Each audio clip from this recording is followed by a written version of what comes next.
So let's kick this session off. Warm welcome, everyone, to this session where we're going to talk about ethics in tech development, and we're going to discuss how to mitigate ethical risks. My name is Gripseröd Norrman, and I'm the head of brand management and activation at Tietoevry. I will start this session by an introduction talking about our purpose that we indicated bits of in this video, and the reason why we've chosen that and the insights that we had when developing it. And then I'll hand over to my colleagues, Carina and Fredrika, who's going to deep dive into the ethical dilemmas and how to mitigate the risks. So you heard in this video, we said we've made our choice. We have chosen to create or to develop every piece of technology with a bigger purpose in mind. So what do we mean by that then, and why do we say that? And 1.5 years ago, we rebranded Tietoevry. We renewed the brand. And of course, that was preceded with lots and lots of insights and research. And we looked into what is the trends in the industry and in our area of business, what are the challenges, and what are we good at, of course. And we asked ourselves one big question, and that was, what is the big problem that we should address in this arena? And I'll read out here one piece, because of course we found a lot of insights and answers when asking ourselves that question. So as technology becomes a part of everything, moving from the back end to the center, its impact multiplies in good ways, but also in bad. So, of course, nowadays everyone is buying technology services and software. It's not only the business of a CTO or a CIO. And also, tech development equals business development. It's everywhere, in every department in our companies. So it's important, and it comes with a responsibility, because we know that it's not about what technology can do, because we can more or less do everything right, but it is what it should do for the stakeholders or for the users of it. So moving forward then, without thoughtful consideration of multiple perspectives and understanding the impact on all stakeholders, technology risks creating more problems than it solves. And that we want to avoid. So when finding all these answers and looking into this, we were also trying to look from different perspectives when we develop technology and try to understand all stakeholders and their interests when we develop tech. And that's when we meet all these dilemmas. We worked on a daily basis with lots of these dilemmas, and you probably recognize them yourself. Data-driven advertising versus privacy intrusions. You can hardly discuss a topic at a dinner table, and the day after you're just bombarded in your social media with just that topic. It's quite scary sometimes. And AI-powered business versus AI bias. You've talked a lot in all the sessions today about ChatGPT, and there are good things and there are bad things. Advanced digital interfaces versus digital exclusion. That's something that we work a lot with and have lots of projects ongoing. But we always need to ask ourselves, how do we balance this with top-notch tech development, but also, taking all human aspects into consideration. So it's kind of a double-edged sword. And we then came to the conclusion, or to the answer of that big question, what is our big problem to solve? Well, in the modern world, we feel that thoughtless use of technology that detracts from humanity is what we really need to solve. We need to look at things from different perspectives. And that was later summarized into our purpose statement, which is, at Tietoevry, we create purposeful technology that reinvents the world for good. And of course, we want everyone in our company to go to work every day and have this at the back of their mind. This is why we should go to work every day.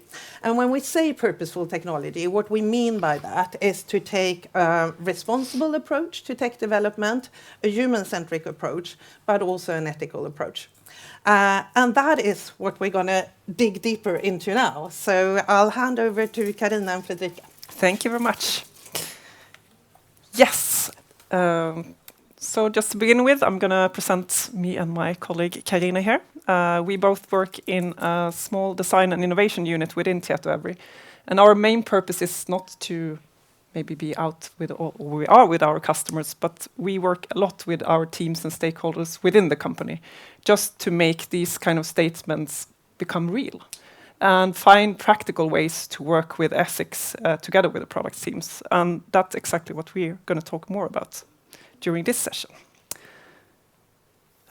We had a question in the heading of this session that said, why should you care? And that was a question to all of you. And we see that, just as Maria mentioned, that we get more and more affected of tech being an integrated part of our society today. And we, of course, need to take into consideration the risks that we can also act upon with this integration of tech into society. And I think also, as said, there have been many discussions here today around this, and I think in this session it's not something new, but what we want to do today is also to bring it to the practice. How can you actually go home tomorrow and start doing something with ethics in your daily work? But I would like to start here, so now, phones up, people.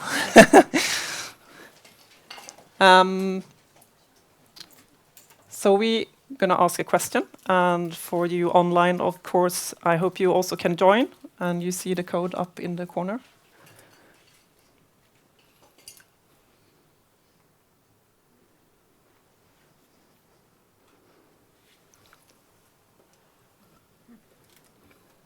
Let's see, I think I jumped out of the...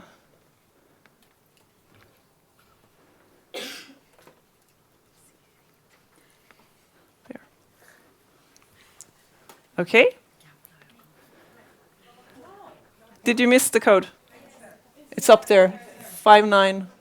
So the question we had, or have, is how many decisions do you make per day? I guesstimate. And you have 3 different, and I think, yeah, we're ending up in the middle here. Okay. Oh, now it's equal. We need a winner. Yeah, we need a winner. No, actually, this is quite also reflecting. If you look at the research around decision making, you actually get a span between around 250 all the way up to 35,000 kind of decisions per day. Then, of course, it's how you measure that, and what you actually define as a decision might be a bit different depending on what you have research on. And what we want to, why we ask this question is what we want to show, that everyone in this room, you make a lot of decisions every day in your work and in your daily life. For example, there are research that suggests that we take more than 256 decisions about food alone during a day. We might not be conscious about it, but that's something we do. And 90 to 95% of the decisions are kind of gut feeling decisions. We just go by knowing that this should be a right decision.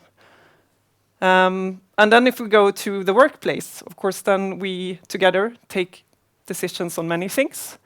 Some of them are small. Many of them are like automatic. We do them because we kind of have experience and know what to actually kind of, this is the way I should take a decision on this one.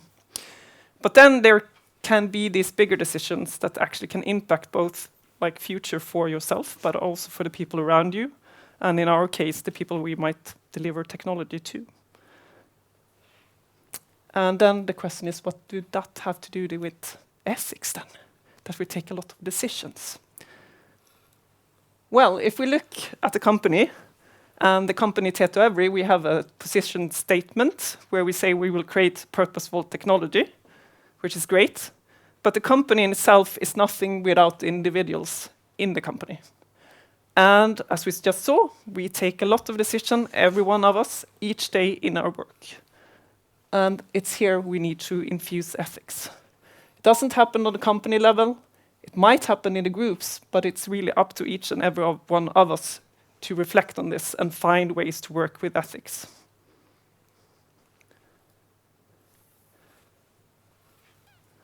And I hand over to you, Kate. Oh, thank you. And Yeah, I think you have heard a lot about this today. Ethics in tech industry, why should we have it? But still, I'm going to repeat some.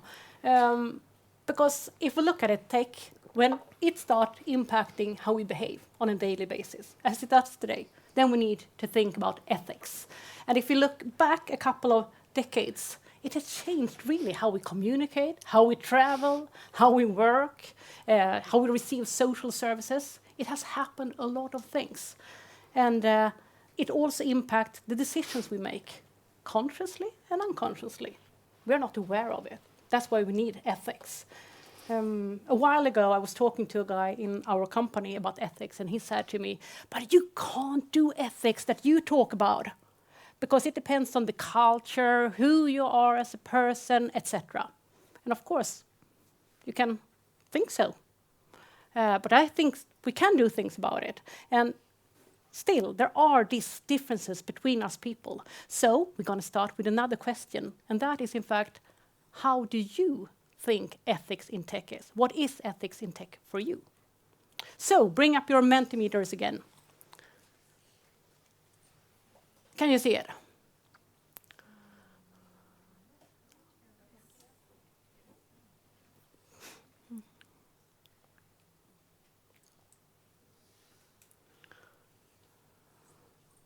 So let's see if something will show up on the screen soon. Moral. Bias. Process. Fairness. Human-centric.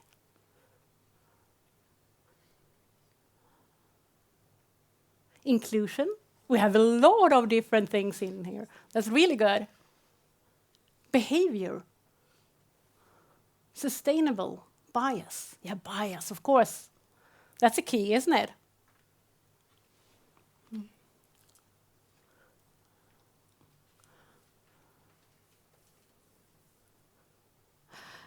I don't know how far we will take this, but you have so many good things. And all the things you have here, I think they are so good, because it's all about all of these things.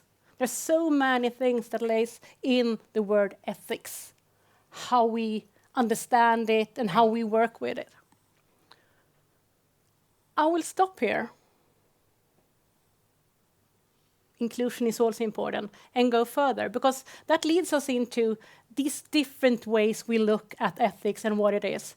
It leads us into some of the dilemmas as well. Because when we look at tech and when we are creating solutions, we are building products, it's really not often you meet people that create something that they think will impact people in a bad way, right? They want to do good. And when you start building something, often when you do that, you have this great idea, you start building in it, it's good, and you think that the tech itself, it's harmless. It's natural to do it. But then, as time goes, and you make more decisions, conscious, non-conscious, as we talked about, big and small, everything, then it starts to evolve. And along the way, there can happen things that make it be harmful, make it so it becomes harmful for people or society. And we have some examples on that. A very easy one, of course, is Twitter. You all know Twitter. They had a really good intention from the beginning, honorable intention of providing the world with voice, you free of information, providing or boosting democracy. There was a lot of good intentions. But if you look at it today, you can question how good it is. Today, how it impacts undermining democracy, spreading fake news, active bullying. It's a lot of things happening on that platform, and it reaches a massive amount of people. Then you can start asking yourself, is it doing good or is it doing harm to society? That is also ethics. How can you approach that?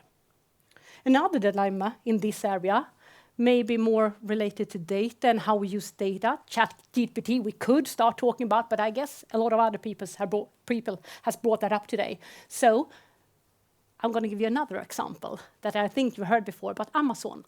They created this machine engine or algorithm that they used when they hired or recruited developers. The machine learning tool was aimed to score the CVs of the people applying for the work. But they, after a while, noticed that it in fact discriminated women. As soon as you had anything with women in your CV, you didn't get any score. So they were never selected.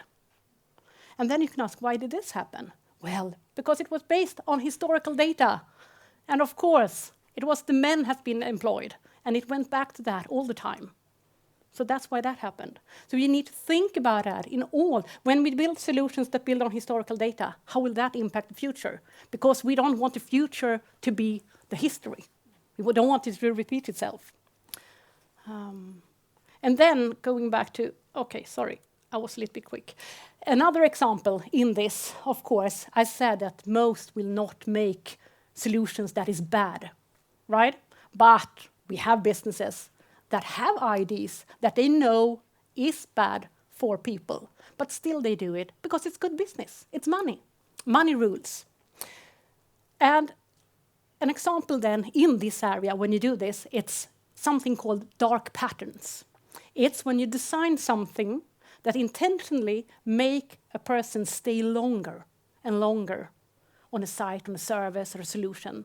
Or if they create something so you as a user leave more data to that provider than you thought or that you would like to do. Legislation is in fact catching up in this area, but still we need to be conscious. So even if that happens, it's up to the teams and the people in the teams to do something about this.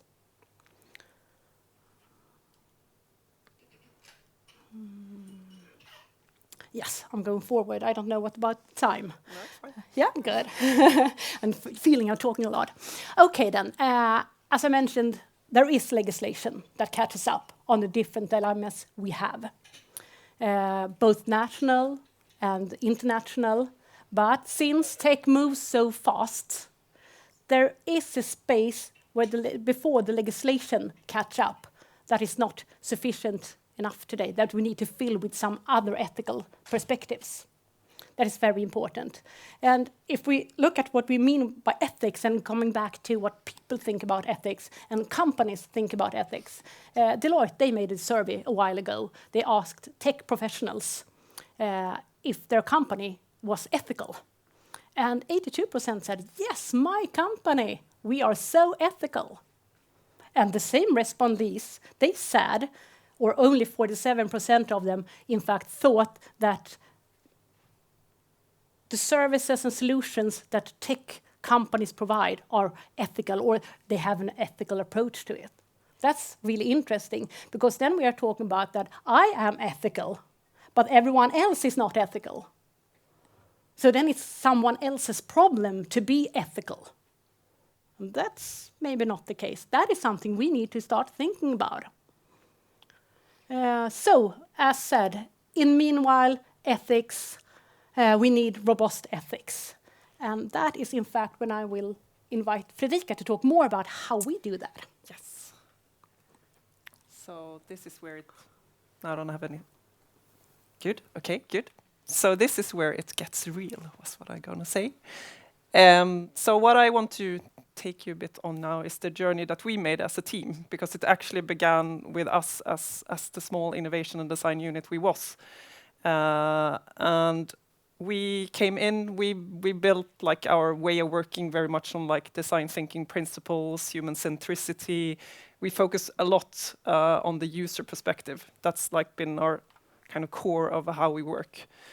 But we also added like these kind of business perspectives and of course the tech perspective. So we tried to kind of highlight all these three different areas together in the team when we looked into a new area. And that worked very fine and we got good results. But then in around 2018, I think, or 2019, we started a project on facial recognition. This was before there was any kind of clear legislation also around this. From a data perspective. And we had a lot of ongoing discussions in our team. How should we approach this? Because we could see that this is, of course, sensitive stuff. We need to understand not just that the user love it. I mean, you can accept many things when it comes to technology. but the question is, how will this impact the society and these people on a more long-term basis? And that's when we decided to add an extra question into our framework. Should we build it? And this has been a very important question for us to take in, because this has made the conversation open up much more about not just that we create great user experience, we make sure that the client likes the customers are there, but we actually question, like, should we actually digitalize this way? Is this the right way from a societal perspective?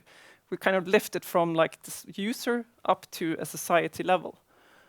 And I think this is something we need to start looking into even more, especially if you work in tech where you actually kind of impact on like public sector, or you can change consumer behavior and so on. Then this is a very interesting question to ask. It also came from that we saw that how do we actually reflect the people we are building our solutions for?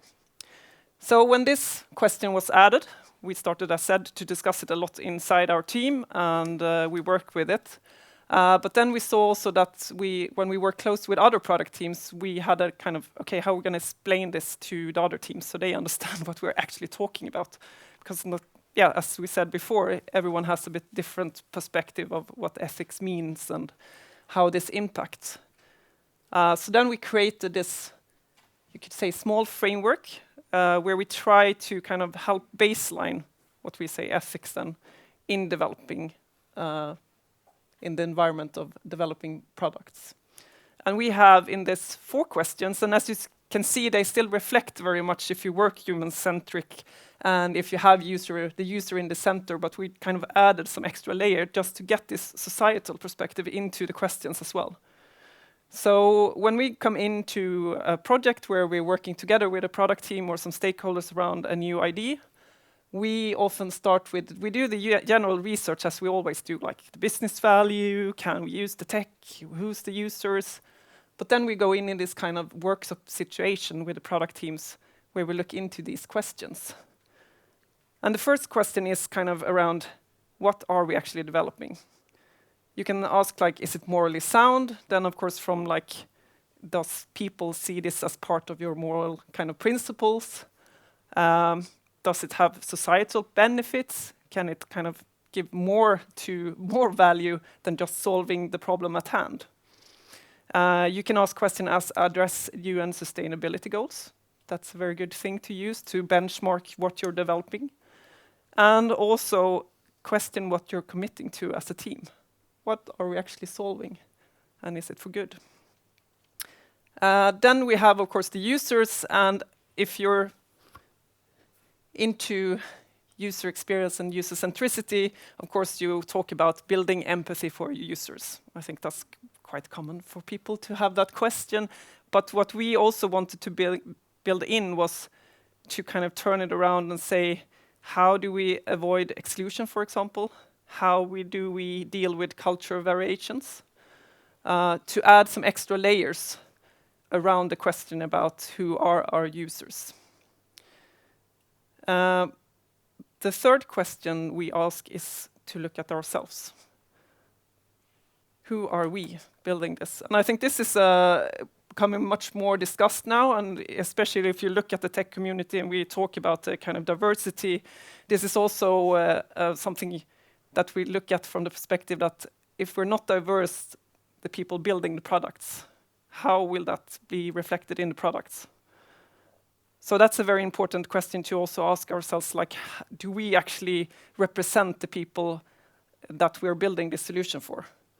And we had an example ourselves in our team where we were building, or we weren't building, we were researching around, so when you're pregnant, and this is in Norway, you get a paper, like a physical paper, and you're supposed to carry that around on every appointment with midwives and everyone. And we, first of all, we started to focus on middle-class white women, because that's the most represented women in Oslo area. But when we asked the midwives, where do you see kind of the issues or the pains? Well, it's the minority groups that has problems carrying this. So we missed that first. And then we looked at who are we. So in the beginning of the group was white men, no children. We need to do something about this. So I mean, we also, by doing this, we also learn our own lesson, because I think that's very important sometimes to just stop and say, hey, what are we doing and who are we in relations to this? And of course, I'm not saying that men without children can't solve that problem, but I think it's important that we kind of acknowledge that, okay, this is how it is right now, and how do we tackle that? How can we solve that? Okay, we need maybe to do loads of more interviews, and I know the guys, they run around in the office kind of, do you have children? Have you used this paper? Just to understand kind of more about what is it all about. And then the last question we have is maybe the most kind of out there and what creates most discussions in the team, I would say. And that's what could go wrong. And this can be a bit hard when it feels like the technology is quite benign. We're trying to maybe solve a quite simple process. I mean, what could go wrong?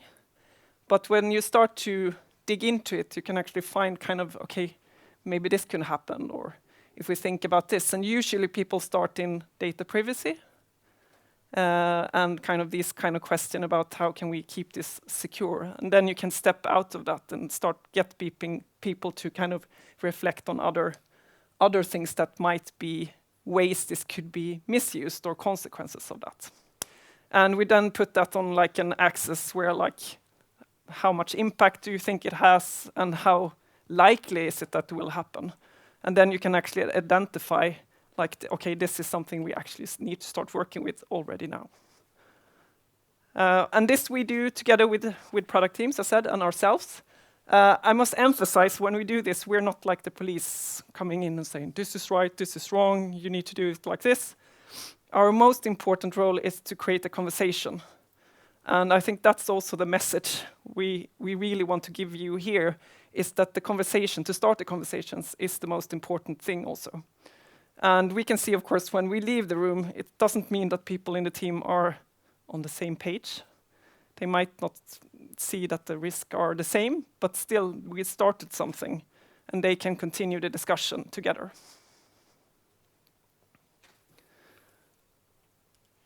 Then, of course, when should you start doing this? When you're building a product and working with software development.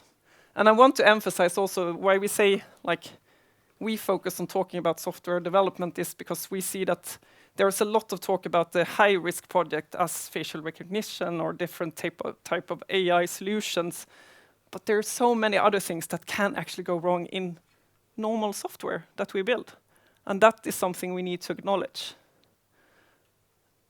And that means also that when is the ideal time? Well, it's actually when the idea is there in your head. When your product owner or someone comes and say, or you get a sales opportunity or whatever, oh, we're going to build this fantastic thing. Then it's like, okay, let's start with these questions. And then you're going to bring that with you all the way through that product's life cycle. It doesn't stop just because you've done it once. Every time you need to meet new demands from your customer or users, you should go back to those questions and say, okay, these changes we're doing now, how will that impact? Will that alter something here from the kind of core we had from the beginning? So taking this with you, and that's something we try to then emphasize with the teams we work, that this is something you should integrate in your way of working. So every time you start, if you call it a new epic or a new feature, do you have it on your board somewhere? Do you have your like map over your risks so you can have a look at it, or in your Slack channel or wherever you work with your teams? And that should then be, just as we talk about performance, or we talk about security question, compliance, this should of course also be there as a like tick in the box. This should look at.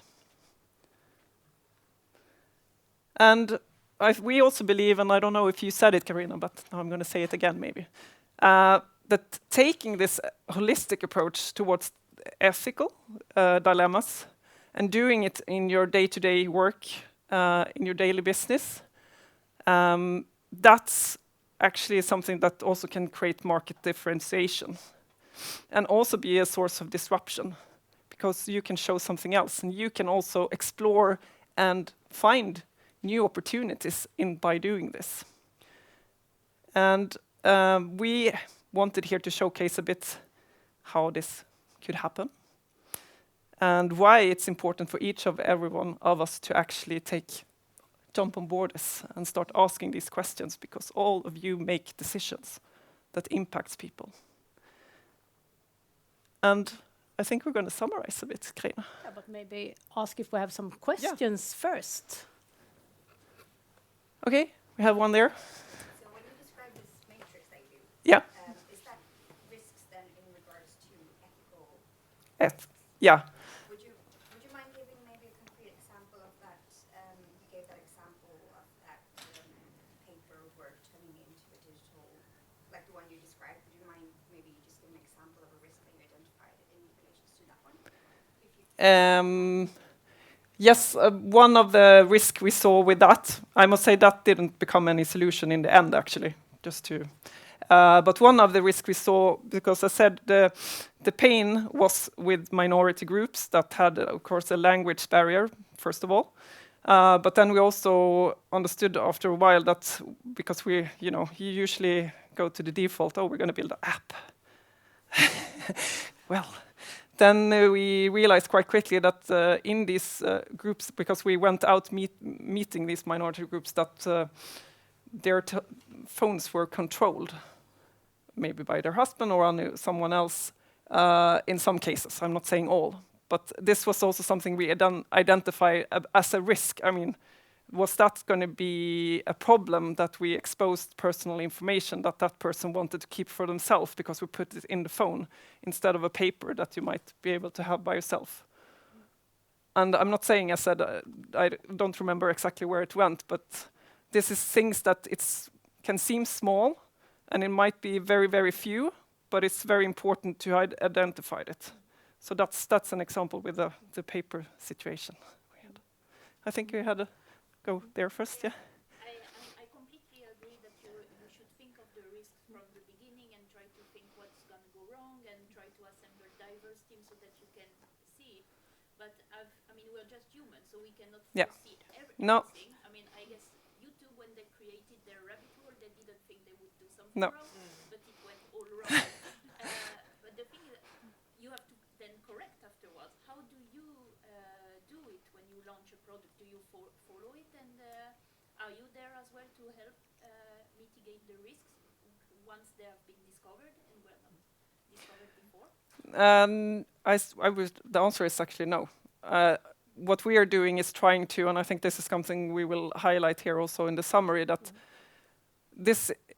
there can't be any small group that's going to be like the policing group in one way. Of course, if there is a huge risk, that needs to be, but these more kind of that we don't know, as you say in the beginning. What we're trying to infuse and empower is the team. That you have control and you can do something here, and that's how we're trying to work, because we're a company of 24,000 people and quite many product teams all over, and it's going to be hard if we're going to follow up each of these. So that's why we're trying to kind of give these tools into their daily work. And well, I would say, we're on a journey still, so we don't know exactly if there might be alteration to this to make it work perfectly, but that's how we be kind of, and also commenting, of course, you can't identify all, if we look at all potential risk, and some things you can't even foresee that it will happen, but just starting to be conscious about and having discussion is what we see as a good start at least. So. Yeah. Exactly. Yeah. I think I had a. Yeah. Yeah. No. Fine. When working for bigger companies, many things become kind of like focused at should be the raw idea, but at the same time you want to put features up there. So you have security, you have testing, you have customer testing, you have many things.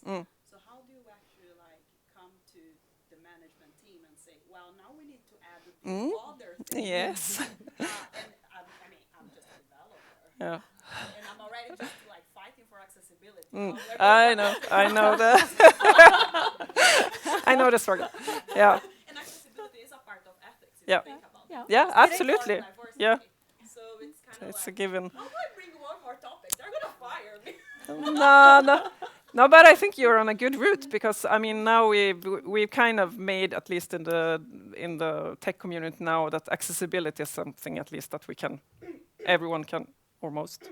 Okay, not everywhere. But no, I'm not saying this is easy at all. No, it's going to be hard and it's going to be a fight for many, and you will not be at the same terms with your teammates in all questions. So I think it's, I said, the only answer I have right now is that continue to having the conversation is the only way we can push forward and make hopefully change. But I think also, as I said, in the end, you will start to see that this actually has a business value. That this could be actually the thing that differentiates you from the rest of the market. And that might be a way also to go. Yeah, but the return of the investment needs to happen yesterday, not I know. 3 years. I know. It's a different concept than the concept of private company. Yeah. So, yeah. But that is also why it's not that easy, as you say, because you want to have it, you would like to have it among all the different employees making decisions from day to day, but also you need awareness from the company and the management level, of course. But you need to start somewhere.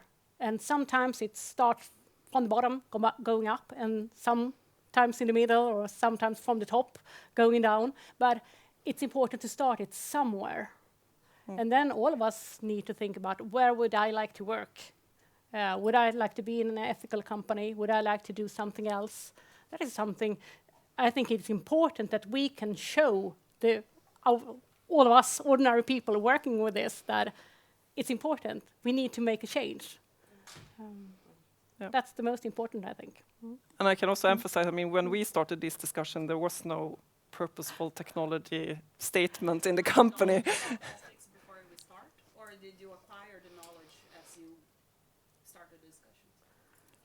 I would say we acquired it as we went along. I mean, coming from like the designer community with a very focus on users, it came kind of naturally in the beginning. But then, of course, we kind of, okay, what is moral philosophy? You need to kind of go digging in one end to kind of go up, and okay, this is where we can.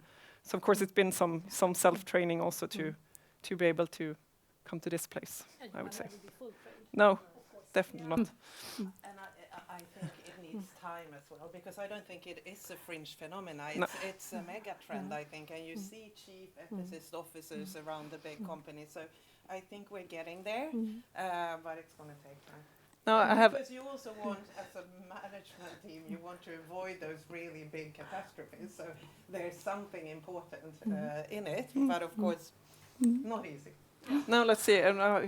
One question there, and I'm going to come to you also. Sorry. So there was in the slide that you said that you added this new question of should we build it? Yeah. And I'm wondering, like, when the answer is no, then it happens this situation, like most probably somewhere else it's gonna be built. Like, isn't it better that you build it and then you have some kind of control, or like you can decide like the ethics on it, rather than like not building it and leaving that maybe someone else builds it without.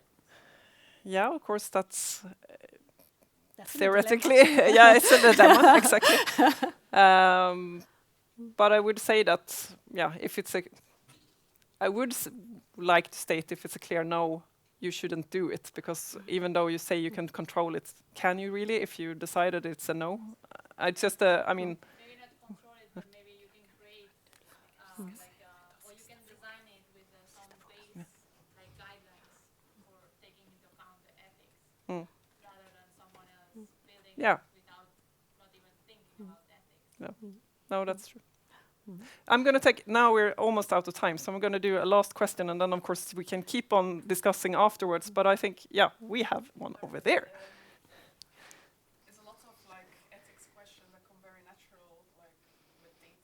Mm. how about automation?